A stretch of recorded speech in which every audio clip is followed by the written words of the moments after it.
You're a fake, you're a fraud, and you're about to get found out.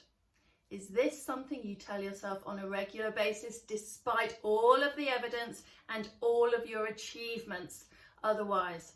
If so, then you might be one of the millions of unfortunate people who suffer from imposter syndrome.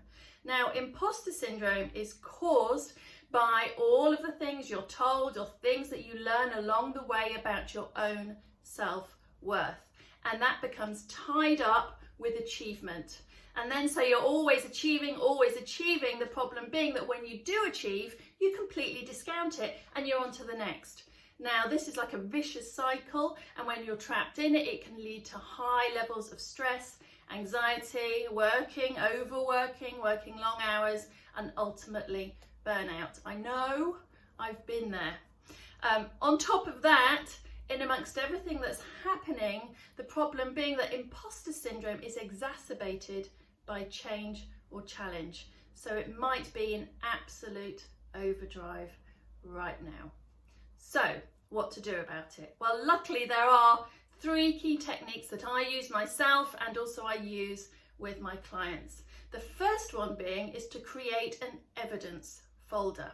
So collect any positive feedback that you've received over the years and actively go out and seek it, but it has to be evidence-based and it has to be from people you respect or credible sources. Otherwise that imposter voice will completely rubbish it again. Seriously. So collect that evidence and have it up on your wall, on your screensaver, in a book where you're going to see it all of the time, and have it at hand for when that imposter voice strikes again.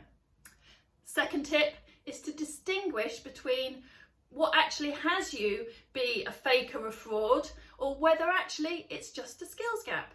So for example, if it's a public speaking gig that you've been asked to do, if you've never done public speaking before in front of a large group, it could just be a skills gap. So always ask yourself the inquiry question, what's the skills gap here?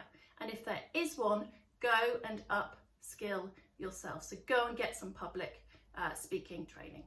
The third one is baby steps. Now this has been the most effective tip for both me and my clients over these past 12 years. So again, using the public speaking analogy, if you've been asked to speak to a whole big group of people at your place of work or at a group, just come back and think about, okay, what's the baby step that doesn't feel so scary? And that might be just that you rehearse your speech to a group of your friends one evening over a glass of wine, whatever that is, but just come back and ask yourself, what's the baby step? So that's it. They're my top 3 tips for helping you overcome imposter syndrome. Hope you go well with that. Let me know, and thanks for watching.